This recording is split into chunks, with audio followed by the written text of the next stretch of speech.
Assalamualaikum warahmatullahi wabarakatuh.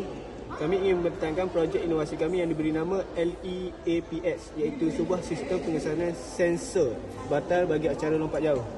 Seperti yang kita tahu, dalam acara lompat jauh, kesalahan batal berlaku apabila atlet memijak garisan papan lonjak, namun penilaian secara manual kadang-kala boleh menyebabkan kesilapan ataupun ketidakpastian. Oleh itu kami membangunkan LEAPS sebagai satu solusi teknologi yang membantu mengesan kesalahan ini dengan lebih tepat dan pantas. LEAPS ni dipasang pada bahagian garisan sepadan antara kawasan batal dan garisan sah, seperti ini contoh. Ni garisan ni kawasan batal dan ni kawasan sah. Sistem ini menggunakan sensor yang mampu mengesan sentuhan kaki atlet seperti yang saya tunjuk ni. Di mana laser akan mengesan kaki atlet. Apabila laser mengesan kaki atlet, buzzer akan berbunyi seperti ini contohnya. Apabila atlet tidak memijak barisan batal, ia tidak akan berbunyi.